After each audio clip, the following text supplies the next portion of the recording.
श्री कृष्ण गोविंद हरे मुरारी, हे नाथ नारायण वासुदेवा।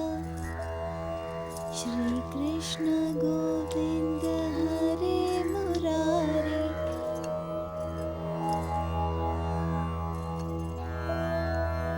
अरे ये तो बिल्कुल अच्छा नहीं खिलागा।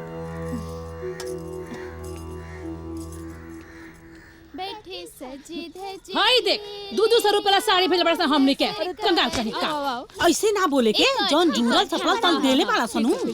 देखा कितना सुंदर सुंदर साड़ी बा। ये तो एगो सुंदर साड़ी बा। दीदी एमे दूसरा बा का? हमारे घरे तो ये बा। और तो हर बाप अगर देले हो तो दूसर निकाल ला।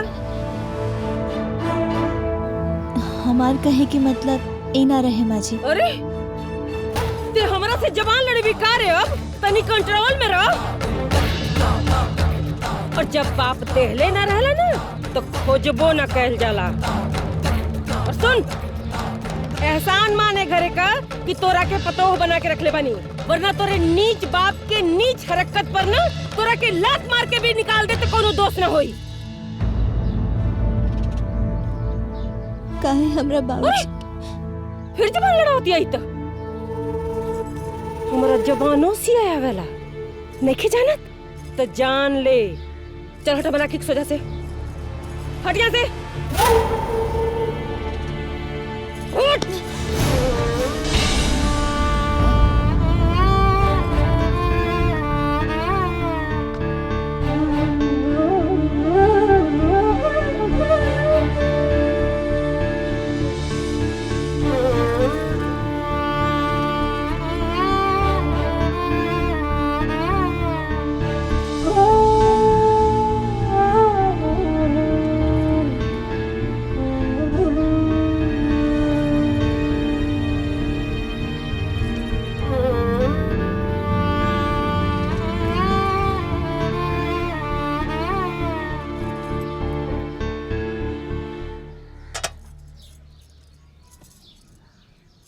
बताओ दीदी ई कितना ढीठ बाड़ी। माई से आँखी में आँख डाल के बतियावत रही। ऐसे तो मायो भड़क गइल सिया। बताओ कितना बेइज्जता समझी बारे। इतना तो तफार को के एगो चोमौनी ना तोला सा ऐसा कहीं देखले बड़े ना ना का जी चालू वाला लोगन के कुछ रही। अरे अब जब बियाह हो ही गइल त इतना सब नाटक पसरला के कौन फायदा बा। ठेनु ज्ञान मत पी। राउर माई हमार माई दुगो साड़ी कम का दे दलस। आज तक ना ताना मारेली। हमरा माई के तो कुछ ना भेटाई। हटी खिसिया ना। हमार माई के गांव में नाम प्रतिष्ठा बा कि ना बा? का मुंह दिखायू गांव वालन के? तो एकर का मतलब बा? पतो प्रशासन करी हैं, जौन मन करी उहे करी हैं। रउआ तो बोलबे मत करी, बहुत बोली ला बकर बकर। अरे तो जवन बा रउआ नु अपन मुहवा का सुई डोरा से सीली न त हम धके सीते। चल रे दीदिया चल एजा से। हाँ हूँ न दी हसन खाना खाइल दू सवार भइल बा। हटी हटी जा दी। है चल। अरे अरे बाबूजी अच्छा कहाँ आ जाओ। अरे कहाँ लेके जातनी? अरे आओ ना भाई चुप रहो। अरे आ जाओ जाओ।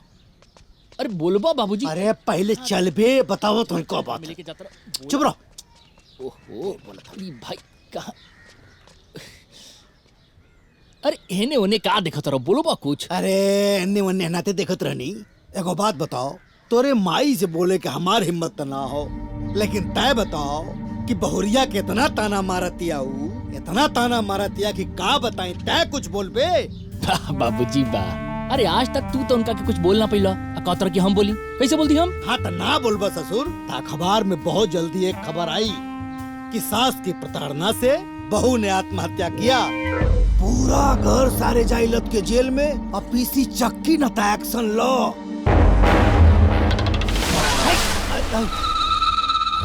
फलाने क्या करे हिम्मत हो गई हो कि हमरा सामने एक्शन ले ही? अरे जब ले जियब न तब ले ही बात हमरा पेटे में आग नियन लहरा देते रही कि एगो भिखमंगा का बेटी एगो झूठा का बेटी हमार पतोह बनल बिया। दहेज के बात करके पलट गईला सर। अरे तनी धीरे धीरे बोल तू काहे ना? का धीरे बोली हो? चुप एकदम चुप। एक भी शब्द ना बता देता नहीं। अरे निकम्मा क्या करता रे? निकम्मा के साथ खड़ा होके का बतिया होता? जाके निकले, जो यहाँ से भाग।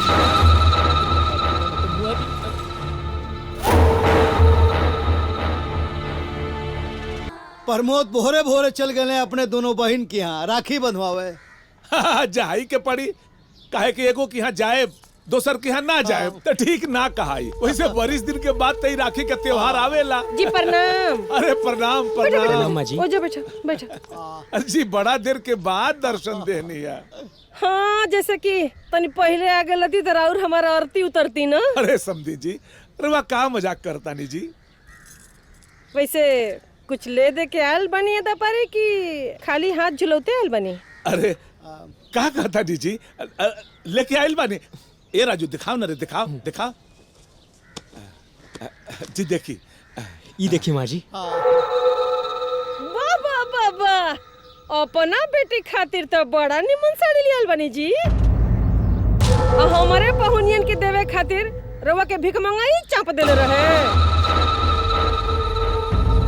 एगो बात बताई, रवा के लाज वोज ना लगेला का जी?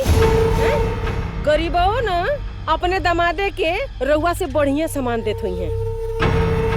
वैसे हमरा के तो लागत रहे कि मारे लाज के रउआ इन्हें मुंहो ना दिखाई, बाकी नंबर 1 का बेशरम इंसान बने। जाई बनवाली राखी, जा रक्षा करिए जा।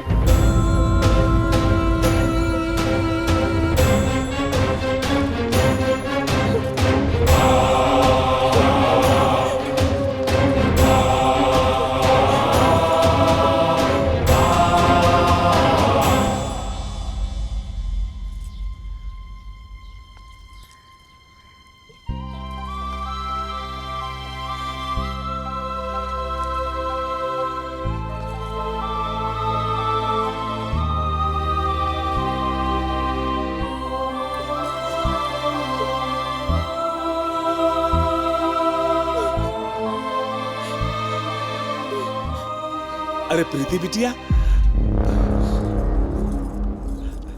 अरे बचवा। बाबूजी सुखी रहा प्रणाम बिटिया। बाबूजी।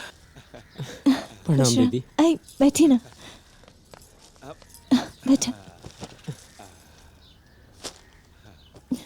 का बात होत रहला? ए बिटिया तो हर सास हमसे मजाक करे लगनी है तो हम लगे नहीं है मजाक करे। अब समझने से तो मजाक चल भी कर लानू। काहे झूठ बोलता नहीं बाबूजी? रवा लोगन साथे कैसन व्यवहार भाई हम सब अपना आँख से देख लेनी। अब जाए दे बिटिया, का करबो? हमरा के ताना मार ले हम बर्दाश्त कर लेनी, लेकिन हमार बाबूजी के साथ ऐसा व्यवहार कहीं नहीं, हम कैसे बर्दाश्त करी? बेटी के ससुराल में कौनो बाप के साथ ऐसा व्यवहार होई, कौनो बेटी के बर्दाश्त होई? ए बिटिया वो तो हर सास है, उनका कुछो मत कहिए। बस अब राखी बात ना। हाँ राखी बांधना दीदी। हाँ राजू, हम तो राखे तब तक राखी ना बांधे जब तक हम अपना सासू माँ के हद ना दिखाएं। प्रीति बिटिया एकदम गलत। तो उनका कुछ कहबो तो लोग यह कहिए कि पतो सास पे शासन कर दिया और तुम्हारा पति के भी खराब लगी। ना लोग कुछ कहें ना पति देव की बुरा लगे।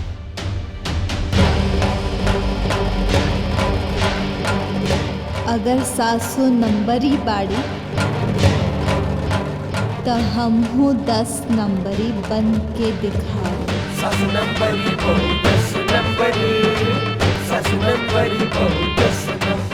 बाबूजी हाँ प्रणाम। हाँ खुश रहो। हम ऑफिस से होते नहीं। ठीक। ठीक। बाबूजी चाय। अरे बहू का भइल आज इतनी देर से कहत रहनी चाय चाय चाय, आज लावे में देर काहे हो गई? वहाँ के ऑफिस जात रही ना, टिफिन बनात रही। अच्छा अच्छा अच्छा। बहू का बात आज तू कहाँ इतना उदास लगत तारू? बाबूजी एगो बात पूछी। पूछो। हमार दूर की बुआ के ना एगो बेटी बिया। ओकरा पति के सामने हाँ। ओकरा के केहू कभी भी ताना मारेली, कुछ भी बोलेली, कबो कबो तो हाथ भी उठा देली। और ओकर पति बस चुपचाप खड़ा होके ना सुनत रहेला। अब रवा बताई कि ऐसन पति के का कहल जाला? बहु ऐसन पति के नामर्द कहल जाला। वो पति कैसन जे अपने पत्नी के लिए ढाल बन के ना खड़ा हो जाए, जे अपने पत्नी के रक्षा ना कर पावे, ओके ई धरती पे मऊगा कहल जाला। मऊगा। तो बाबूजी हाँ रवा का है ये खुदे सोच ले।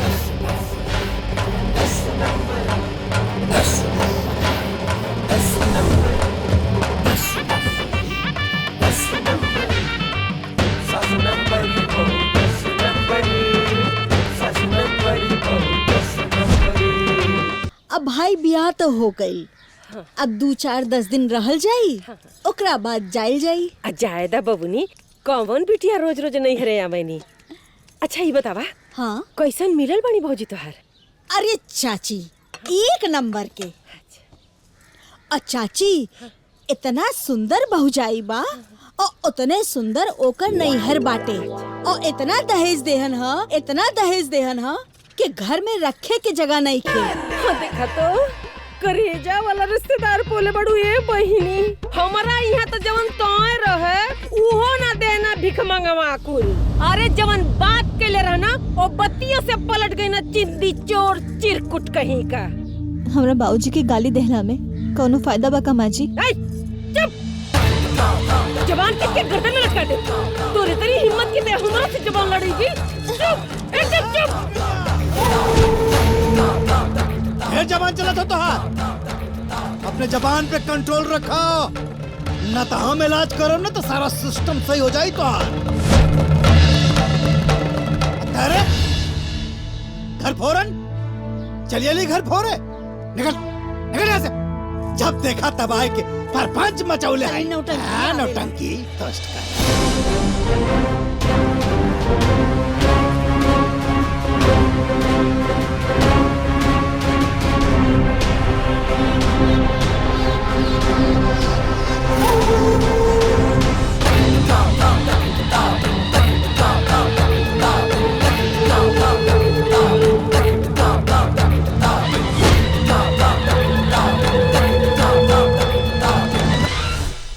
बाबूजी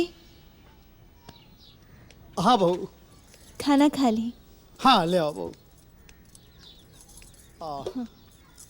आओ।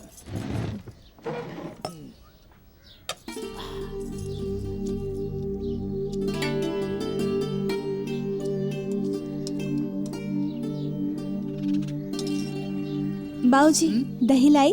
अरे बहुत लेते हैं वो कहे से कि बहू खाने के साथ हमके दही बहुत अच्छा लगेला। अभी लावतानी।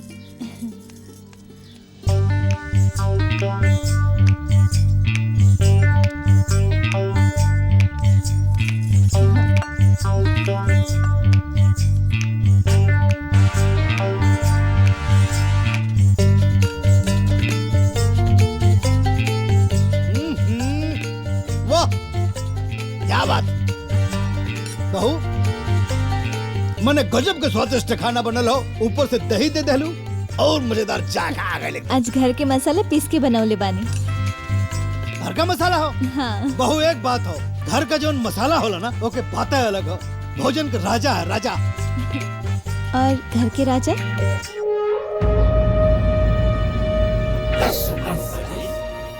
जैसे मसाला कमजोर भइला पर खाना के स्वाद बेस्वाद हो जाला, वैसे ही घर के राजा के कमजोर भइला पर प्रजा मनमाना हो जाला। और जब प्रजा मनमाना हो जाला तो राज्य के विनाश हो जाला। अब रवा सोची कि राज्य के विनाश करे के बा कि प्रजा के एहसास दिलावे के बा।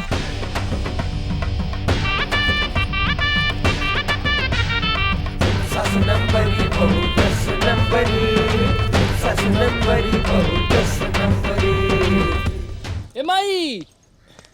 माई रे कहाँ गई? का चक्रता रे का कपारे में घर उठोले बड़े? अरे ले तनख्वाह ले। ओ पूरा 15 को बा ना? काम आई तोरा भरोसा नहीं के का? भरोसा नहीं नहीं मैं हर आइल बा का पता का अक्षर सरकार दे थोखा। अच्छा तो अपनी गिन ले। एक्सक्यूज मी,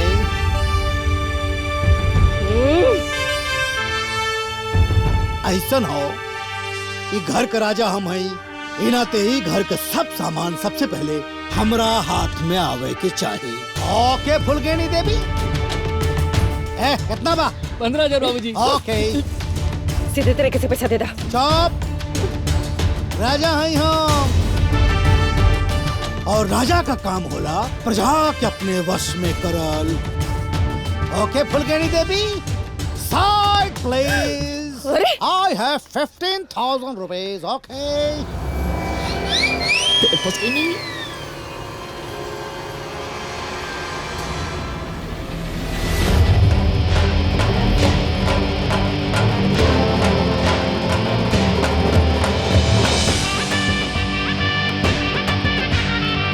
सासुनंबरी बहुत सुनंबरी, सासुनंबरी बहुत। का हो तोहार इतनी हिम्मत कि तू फुलगनिया देवी से? अच्छा कौने में ठुसले बड़ा? फुलगनिया देवी के हाथ से पैसा ले ला। हाथ नहीं के टूट गई, लगवा नहीं के मरला। पैसा दे, शांति से पैसा दे तानी की ना। अरे का बुझाता हमने की जरूरत की कहां चलोले हो? खाओ तेरी हम कत्थे दे देंगे तो बहुत बुरा हो जाए। आग लगा दे घर में। अरे और हम देखा तनी कि कैसे रात चलाओ तनी पैसा, कैसे पैसा चलाओ तला बताओ तनी, बहुत बुरा हुई।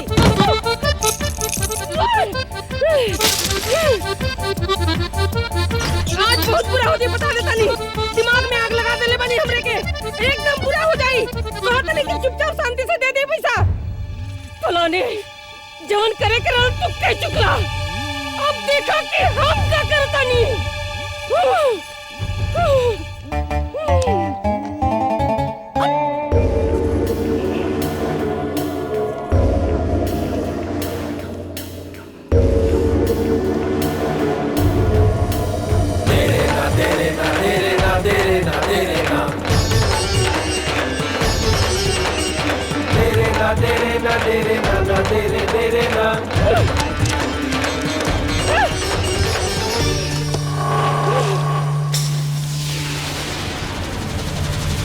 अरे माई, रुक, माई के क्रिया आगे ना बढ़ बेटा। रोकी ना माई के। माई देख ऐसा मत कर। मार दे माई ऐसा मत कर। माई माई क्या कर? बाबूजी माजी कुछ अनहोनी हो जाए। माजी रुक जाए। माजी बाबूजी रुक जाए ना। माजी क्या करता है? बाबूजी देखी ना, रोकी ना माजी के। माजी सुनी, ऐसे मत करी माजी। मत कर ऐसे, मैं हाथ जोड़ माजी रुक जाए, रोकी ना माजी के। माजी क्या करता है? 5 मिनट, अगर 5 मिनट के अंदर हमारा हाथ में पैसा ना आई तो हम अपने आप के आग लगा दे। आग लगा दे, आग लगा दे।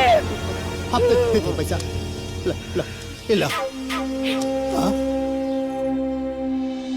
कहाँ से इतनी हिम्मत आ गई हो? जौन आदमी हमरा से आंख मिलावे में पसीना छोड़त रहे, आज हमरा की आंख दिखावता।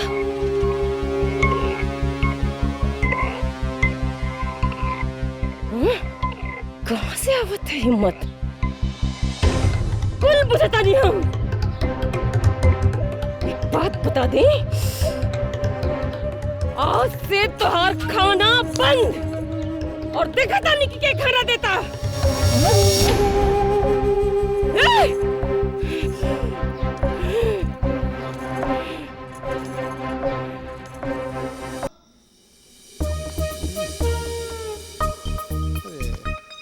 अरे बहू, पेट में चूहा काटा था मैं, पता न का।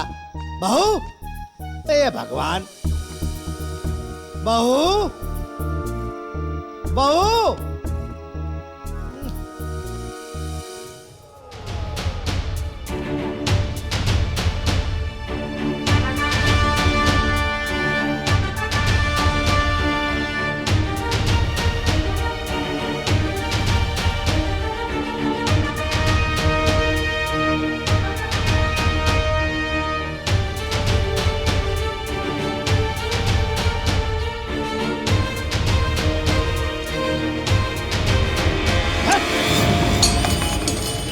फुलगनिया 24 घंटा से भूखा प्यासा हम तड़पत हई अतः बैठ के चाय पियता रे निकम्मा निकल्ला लाई का बोरा चाय पिए खातिर ना इंसान के चाय पिए जैसन औकात भी होखे के चाहिए बाय का ना बिल्कुल ना एगो दरिद्र खानदान के लड़की हमरा घर में आके रानी बन के बैठल बिया और हमसे ज्यादा होकर औकात हो गई बिया। हाँ? अब हम तो के बताओ तनी औकात का होला। औकात बताओ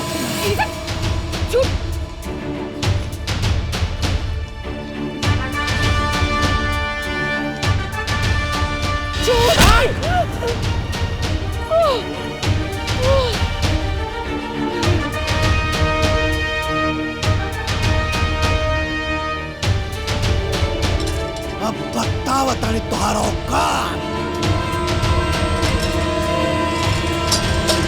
देख ले देख तोर पहला औकात ये हमरा के तिलक में मिलल रहे ये तोर बाप भजले रहल खिचड़ी में लेके आल है तोरा दामाद खातिर ठीक है एगो दरिद्र खानदान के लड़की के अपने घर में हम रानी बना के रखनी आज हम ही के आंख दिखावतिया हमरे के हाँ? हाँ, बर्दाश्त का हद हो गई बहुत बर्दाश्त कहनी अब पानी हमारा खोपड़ी के ऊपर जाता चल चल निकल ना निकल वो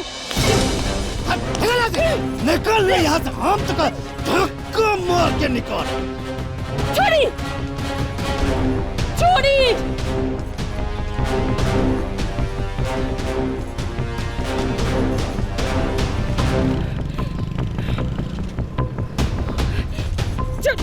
छोड़ी हमरा के बाबूजी बाबूजी का तमाशा के लिए बनी रहुआ बेया तोरा सामने ये बुढ़िया हमारी इज्जत उतारत रहे तब सर तोरे मुंह से आवाज ना निकलत रहे हटन मारब कन पड़े से खून बारी आ जाए हट हट अरे बाबूजी बात तो सुनिए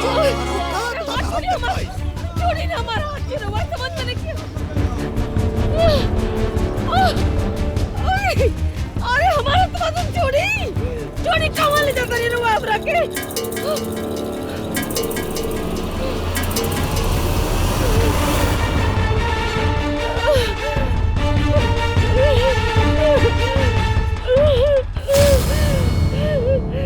मुंगेरी लाल राम मुंगेरी लाल कहाँ हो गई अरे दामाद जी और बेटी कहाँ हो गए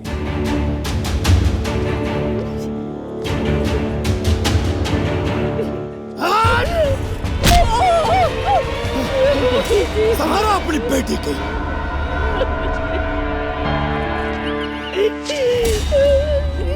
बेटी का भइल अरे का ये सब का होत बा दामाद जी कौन दामाद जी किसका दामाद जी नो दामाद जी हम तोरा बेटी को छोड़ रहा बानी अरे दामाद जी पगला गई बड़ा का अरे दामाद जी कौन किसका दामाद कौन दामाद तोरा बेटी से रिश्ता खत्म कर रहा बानी काहे खिसियल बनी आई शांति से बैठी चाय पी कुछ बात हुई अरे बातचीत गइल तेल लेवे काहे से हमार फैसला अधिक बा और हाँ तोरा बेटी के पत्नी के बंधन से मुक्त करातानी और खुद के पति के बंधन से मुक्त करातानी क्या बोले आज से अपन रास्ता अलग अपना अपना हिसाब से जीवन जिए के बाद आज के बाद तोरा बेटी से संबंध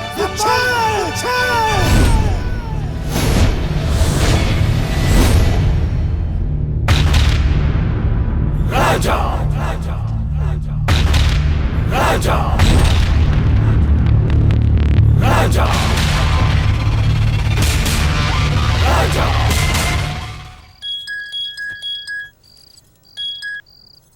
हाँ दीदी प्रणाम।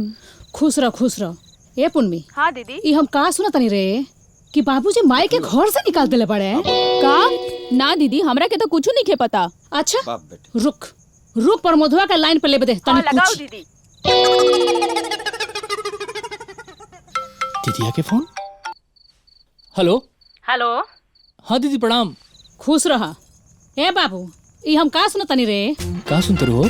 ई है कि बाबूजी माई के घर से निकाल देलन। अरे का बताइयो, खाली घरे से निकालिए ना दिले बल्कि मामा कहाँ ले जाके छोड़ के आइल बड़े। रे आज ले ऐसा ना भरला फिर ये कैसे हो गए? का बताई तारा से हमरा सही में कुछ समझ में नहीं क्या बात, कुछ नहीं के बुझात क्या आखिर का हो रहल बा। अच्छा उनका रहता ना हिम्मत रे कि हमर माई के घर से निकाल देलन हैं? ए प्रमोद बाबूजी के फोन दे तनी बात करी हम। हां दे तनी जल्दी दे, बहुत अति कइले पड़ा। दे बताओ उनसे केकर फोन हो? दीदी सन के। हेलो। हाँ बाबूनी। बाबूजी तार हिम्मत कैसे भइलो हमरा माई के घर से निकाले के? हां तू अपने आप के समझत का बड़ा हो हैं? तू माई के घर से निकाल देबा और हमनी के साथ रहे सन। अरे बाबूनी बात तो एकदम चुप रह। हमनी के छोड़ब ना तोहरा के। आ रहल बानी जा तोहर इलाज करे। बाबूजी हमनी के आ रहल बानी से तेरा के सबक सिखावे तहार बैंड बजावे खातिर। तू दान धर। बैंड बजेबे? आए हेलो हेलो। ए बेटा उन्हें कहत हन कि बैंड बजावे आवत हन। बैंड न बजी हसन त आरती उतरी हसन। देखा तू जौन कैले बड़ा नु ठीक नहीं खकीले। अब तू जाना आए काम जाने बड़का बेल बड़े घर से निकाले वाला। दुल्हन आप का होई? कहता नहीं कुल की आवत नहीं बैंड बजावे।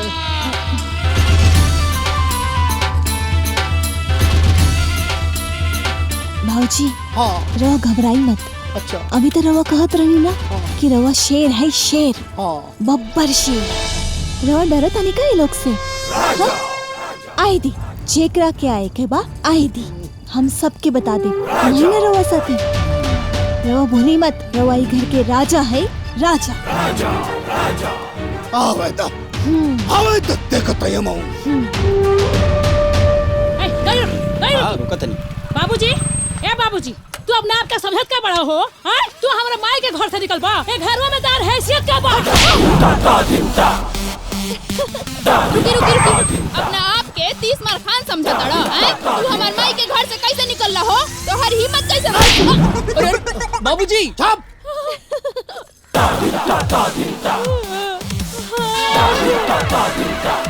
ए बहुत तेरी लाठी लाओ लाठी लाओ। तो लोग लावा कहाँ के? हवा हवा तो लोग स्वागत करी स्वागत कहाँ है? हवा हवा तो लोग लावा हवा हवा निकम्मा है हम। लाठी से मारब तो हम लोगन के। बाबूजी बोल। ई जौन तू तमाशा के लिए बड़ा नु हमरा तनिको पसंद नहीं आवत। जान लिया कि अगर ऐसा चलत रही तो हम घर छोड़ के चल जाई। अच्छा घर छोड़ देबे? तोर दिमाग सही है? घर छोड़ जाइबे? यहाँ यहाँ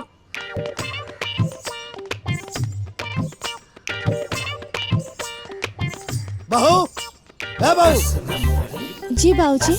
दिमाग खराब हो गया लोग। पूछा का कहा था मैं घर में जवन कुछ चल रहा बा सब कुछ नाटक चल रहा बा। हम घर छोड़ के जाता नहीं। ये नाटक ना है जी। जोना घर में घर के मालिक के सम्मान ना होला, रिश्तेदारन के इज्जत ना होला, वो घर के गांव समाज में कौनो इज्जत ना होला। और जौन चीज हमारे बाबूजी के साथ भइल वो कौन गार्जियन बर्दाश्त करे? ऐसा व्यवहार केहू के साथ ना होके के चाहे। ये सब नाटक होता माँ जी और दीदी लोग के सही रास्ता पर लाए खातिर। और यह सच्चाई बात। सासू नंबरी बहू 10 नंबरी। सासू नंबरी बहू 10 नंबरी।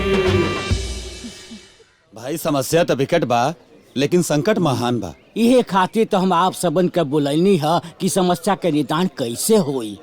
हम तो कहता नहीं 10 लटबाज भेज के कुटवा दो उनके। बे मर्दवा पिटवा दो उसको। और अगर मरा गई तो विधवा के हुई हो? हमार बेटिए ना। मत रोआ बेटी, सब ठीक हो जाएगा। गाँव जवान सब तो के लागल बा। मुंगेरी लाल जी मुकदमा करा दिहल जा का दहेज उत्पीड़न के। अभी बुढ़ौती में हम कचहरिया के चक्कर लगाए और कहीं पीछे हम और हमार बेटी ऊपर चल गई है। फैसला कब आई? मरला के बाद तब। तू चिंता मत करा, सब ठीक हो जाए, सब समस्या का समाधान हो जाए। वो मोटका के मत्ती मरवा दिहल जाए। अरे ना ना ना, ये कुल करे के जरूरत नहीं के। हाथ पैर बांध के उठवा ले आवल जाए। सही बाबूजी, सही कहता रहे, यह करे के चाहिए। मुंगेरी भैया, वो अगुआ के काहे ना बुलावता नहीं आप, जे शादी करवैले बा? अगुआ लागता भैया के फोन आइल, फिर कौनो बियाह करावे के बा। हाँ भैया प्रणाम, बड़ा दिन बाद रहुआ याद कैनी है। का हाल चाल बा? हाल तो बड़ा गड़बड़ बा बबुआ। अरे तू कौना घर में रिश्ता तय कर देला? अरे रिश्ता करावे के पहले लड़का के गुण अवगुण चाल चलन सब पता करके करे के चाहत रहे ना रिश्ता। अरे ये कौने रिश्ता का बात करता है भाई, हम समझ ना पौनी। बात सुना हमार, इतना बढ़िया घर के सीधी साधी प्यारी, अरे सब कार्य में दक्ष, हर गुण में आकर सबके इज्जत करे वाली, सबके प्यार देवे वाली। वो लड़की कबो गलत हो सकेले वो। अरे कौन लड़की के बात करता है भाई? कौन लड़का लड़की है, कुछ ना समझ पाता, नहीं बोला ना। अरे बहिन, आपन बेटी फुलगेनिया के बात करत आनी हो। फुलगेनिया? एक मिनट कहो, ओकर बियाह भइले तो 32 साल हो गई। सुन लिए कि ओकर 3 गो लड़का का बियाह हो गई। ये तू कैसन बात करता है मर्दे? अरे बहन को बार वह लड़किया के बात करत है रे। अरे वो रिश्ते में गलत निकल गई। इतना दिन बाद वो रिश्ता गलत निकल गई? हाँ सराऊ, वो दामाद हमरे बेटी के हमरे यहाँ छोड़ के चल गई बा। कहो, पहले तो तू ओकरा के राम बोलत रहला है, अभी कैसन सरवा बोलत रहा? अरे आज हम रावण कहत है, रावण। और ये कान खोल के सुन ला, अगर हमार बेटी के कौनो तकलीफ भइल तो तहार सीना में हम गोली मार देब। अरे रखा, बाद में फोन कर तानी तरह के रखा। बैठल तो बाप भैंसानियन रोक। अरे प्रणाम प्रणाम। अरे प्रणाम गई तेरा दुखती में। अरे क्या भाई तुम्हारे इतनी हिम्मत कि फुलगनिया के घर से निकाल दे लो। अरे भाई सुनी तो सही। अरे बात का सुनी, घंटा हरी मोटा पेट वाला आदमी के बियाह ना होत रहे तो आज बाप मतारी हमें दुआरी पर नाक रगड़ के गड्ढा कर दिया ना सन। तो हम 3-5 कह के तुहार बियाह करोगे और तू सरऊ नाटक करता रहा। अरे भाई नाराज काहे होता हो, सुन तो लो पहले बात तो। अरे नाराज ना हो तो तुहार आरती उतारी। अरे तू तो लाठी खाए वाला काम कहीं बड़ा लाठी बुझाइल। भाई मोटा पेट पर भैंसा ने हल्दी लगवा देली तो आज भाव पड़ गई। हाई गाँव जवार के बंटा धार करे पर लगल बाड़ा तू। एक बात कान खोल के सुन ला, इज्जत से जाके उकरा के इज्जत से ले आके आवा, विदाई करा के, ना तो ठीक ना होई, बता देता नहीं। अरे भाई ठीक हो, अब जौन हमसे गलती भइल, आप लोगन के ओकर तकलीफ भइल तो ओकरा खातिर माफी मांगत तनी पहले बैठा तो ना भाई, आवा पहले बैठा आवा बैठा। हाँ पहले नाश्ता पानी कॉल ठीक बा, ओकरे बाद हम लेके आई। देखला कह दिली ना ठीक। सही कहता नहीं। अरे हमरा अगुवाई के बियाह कबो गड़बड़ाइल ना बा। ए दुल्हन, इतना अगुआ हमारे इतिहास भूगोल कुल खोलत हो, हमारे बहुत गुस्सा लागत हो। हम सब सुननी बाबूजी। का करी हम, हमारा कुछ समझ में नहीं क्या आवत। बाबूजी रामचरित मानस में का लिखल बा पता बा? ढोल गवार शूद्र पशुए नारी, ए सब ताड़न के अधिकारी। तो अब इस पर अमल करी और सारा समस्या दूर करी। अब राजा के प्रजा के समझाई। हाँ, एकदम सही कह दी।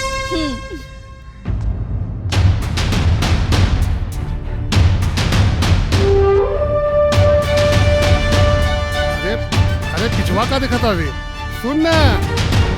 चाय पिया है भैया? चाय वाय नहीं। हाँ। पहले बात क्लियर कर। अरे बाप रे बाप, अरे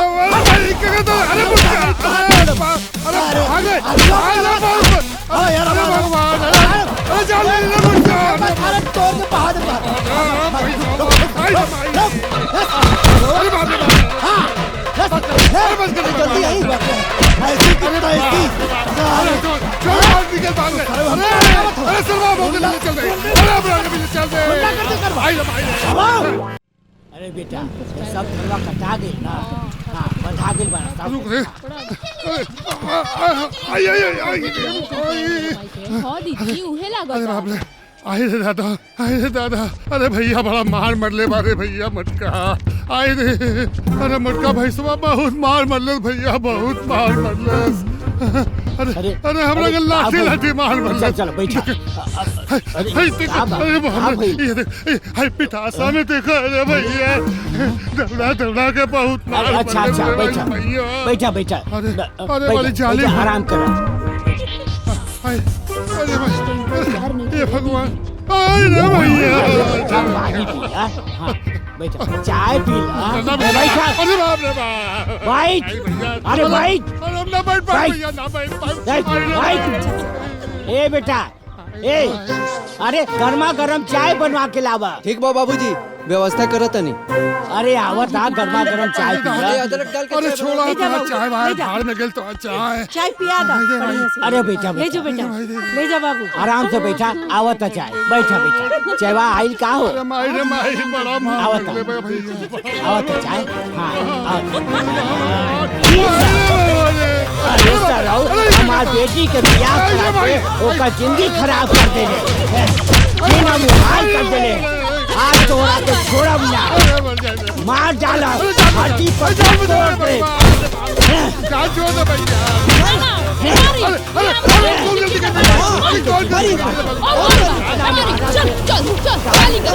नाना जी अरे माफ कर एकरा कानू हमनी के मारब सन ई हमनी के माई के जिंदगी बर्बाद कर देले बा एकर जिंदगी हमनी के बर्बाद कर देन सन ए पुरमी पकड़ चल चल दुर्गा मैया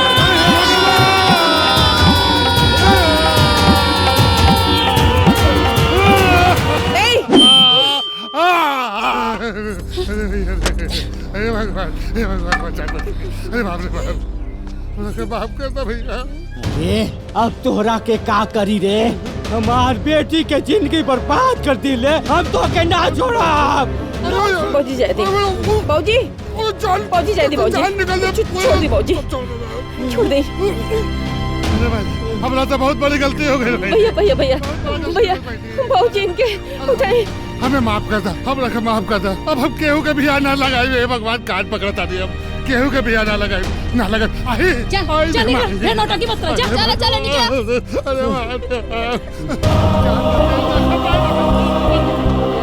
ई हमरा बेटी के जिंदगी के सवाल बा अब हुआ हम खुद जाए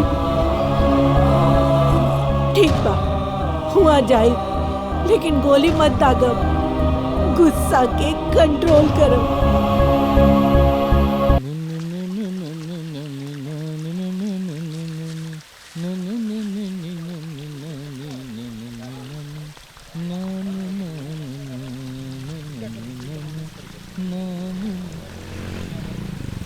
अरे नाना उतरी बाबूजी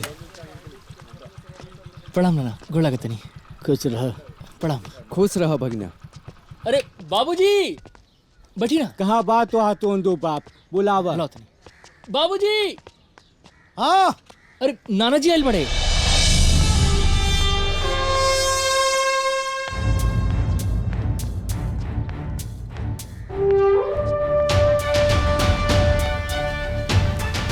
अरे भगना आराम से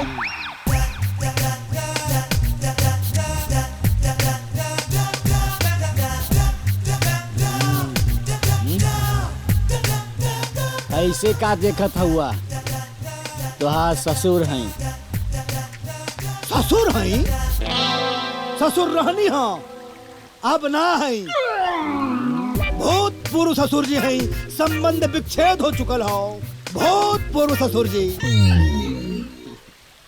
दामाद जी आप मजाक करत हैं मजाक अरे मजाक करे खातिर लेवल चाहिए औकात हो तोहार मजाक करे के बाबूजी याद बा माई का कहले रही छोट छोट बात के दिमाग में ना रखल जाला गलती पत्नी से भइल बा। पत्नी? कौन पत्नी? के घर पत्नी? कहाँ का पत्नी? कैसन पत्नी? बहुत पूर्व ससुर जी। हाँ? दामाद जी, छोट छोट बात से संबंध ना विच्छेद होला। संबंध? कैसन संबंध? कहवा के संबंध? के कर संबंध? कैसन संबंध? भूतपूर्व ससुर जी। बात मान जाए। मान जाई? कौन बात? क्या कर बात? किधर का बात? भूतपूर्व ससुर जी। ए नमस्ते, औकात मेरा के बात कहीं करा। मंगललाल, औकात? तू बाप बिटिया तू नो, बस खाली हमारा औकात निकल चाहता रहा। जब देखा तुहार बिटिया pin pin pin pin pin pin तुहारा औकात कहो, तुहारा औकात कहो, तुहारा औकात कहो, और तू आज हमारा औकात है ना बतावा। तो क्या हम बताई तुहारा औकात कहो? देखबा अपन औकात। रुका, औकात तुहार दिखावत है। ऑल द बेस्ट। कहा नाना, बाबूजी का करते इनका बुझातनी के, माई का करती या उनका बुझातनी के, तू का करता रहा तारा बुझातनी के, एकदम माथे जवा गिल बा हमार। ये क्या नहीं के बुझात? खोले के कान से बतिया होता है। हाँ। ये लो, यह तुहार औकात। हाँ, ये हाथ तुहार औकात। ये देहले रहला हमरा के हमरा तिलक में। ये है तुहार औकात। औकात का बात करता रहो। ले गल रानी भंगार पे 2 किलो नमक ना तहले सार बात के वापस ले आई। औकात बतावत है भाई हमार। ए पहू, बढ़िया दहेज लेवे खातिर औकात चाहिए। लोग 10 लोग के नचावे खातिर जितना लेके आवेला ना, उतना तोहर बारात आई रहे। 12 साले साहब, एनहु 4 हाथ आगे हमारे तोहरे बिटियों से ऊपर हमारी। तो लोगों शुरू से टाटा बिरला के खानदान से रहला का।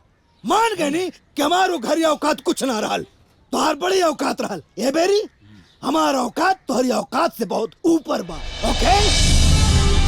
रे कमीना, ते कहल का चाहता वे रे? तू जानल चाहता रहा कि हम का कहल चाहता नहीं? हाँ। त कान खोल के सुना भूतपूर्व ससुर जी। अगर चाहता रहा कि तोरे बिटिया से हमार संबंध फिर से जुड़े, वही घर में आवे, तो बारात फिर से तोरे दरवाजा पे जाई, और बाराती जाई है 200। उनके करे के पड़ी स्वागत और दहेज आज के हिसाब से देवे के पड़ी। ठीक बा, त कान खोल के तू सुन ला। जितना बाराती ले आवे के होके ले आवा, 200-400। हाँ, खाए में कोनो कमी नहीं होई। हाँ, हमके खूब पता तू कितना खिएबा। ए नानी, हाँ? हमारा माई के नु जिंदगी के सवाल बा। एकरा बियाह में नु कोनो प्रकार के कमी ना होके के चाहिए। हाँ। ए हमार बेटी, तू चिंता मत करा, तोहर बियाह बड़ी धूमधाम से करब।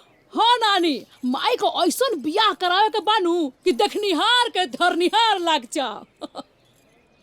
ए बबुआ, जोड़ले हवा, तैयारी तो आज के हिसाब से करे के पड़ी। कुल कितना खर्चा लागी? कल मिल के हमनी के हिसाब किताब बनौले रही, करीब ये 17-18 लाख रुपया लागी। हाँ? 17-18 लाख? इतना पैसा कहाँ से आई? ए बबुआ, बाहबाही में तो हम बोल देनी, लेकिन बेड़ा कैसे पार हो? हे भगवान, अब तोरे ही तो सहारा बा।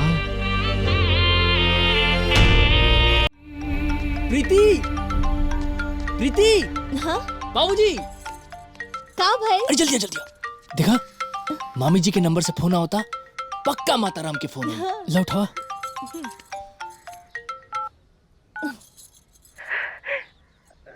माँ जी के फोन है। प्रणाम माँ जी। हाँ, खुश रहा। ए दुल्हन, जीवन बड़ा मझधार में फंस गइल बा। ए उम्र में आके माई बापे पर बोझ बनल बनी। तू तो बुझते हो कबो नहीं रे खदा। हाँ माँ जी। अब तो गांव में जने जने जातो नहीं सब ये कहता कि जरूर नहीं बुढ़िया में कोनो कमी होगी तब उम्र में बुढ़ावा छोड़ देले बार। बड़ी लाज लागत है दुल्हन। अब जाए दी माँ जी, बस कुछ दिन के बाद बना। और रवा के पता बा हमार तो रवा के बिना मने नहीं खिलागल। और पता बा बाबूजी तो एक घर में पूरा राजा वाला शासन चलावता नहीं, और एक घर में परिंदा भी वहाँ के आदेश के बिना परने की फरफरावत। वहाँ के राजा बटले बड़े रामनी के परजा। अब जाए दी माँ जी, अब का बताई। अच्छा सुनी, रवा ना खाए पिए में कोनो कमी ना करब, ना तो लोग कही कि दुल्हनिया तो दुबर पातर बिया। जान माई हमरा के रोज दूध घी खियावतिया। ठीक बा, बाकी रउआ हिया के चिंता बिल्कुल मत करब। सगरो तैयारी बहुत धूमधाम से होता। और हम और बारात साजे में कोनो कमी ना करब। ना तो लोग का कही कि पतो सास के बारात साजे में कंजूसी कर देलस। पतिया तो सही कहता नु ये दुल्हन। हम का कहता नहीं कि जैसे कि माने है कुल रात बारात दहेज सामान इकुल बिना मामला ना सलट जाए का। अब का कही सासू माँ, अब राजा के निर्णय बा। अब एमे प्रजा का बोल सकतानी बताई। ए दुल्हन। जी बाबूजी। केकर फोन हो? माँ जी के। केकर माँ जी? अब हमार माई के फोन हा। ठीक है तोरे माई के फोन ठीक है, बाकी प्रमोद के माई के फोन आई तो गिरा के काटो। तोरे माई के फोन। अच्छा माँ जी, हम फोन रखतानी, राजा जी सामने ही बाड़े। बाकी हम जोन खटो के ख्याल रखिए। ठीक बा, कौन लगतानी। आपन पसंदीदा फिल्म देखे खातिर डाउनलोड करी दंगल प्ले ऐप।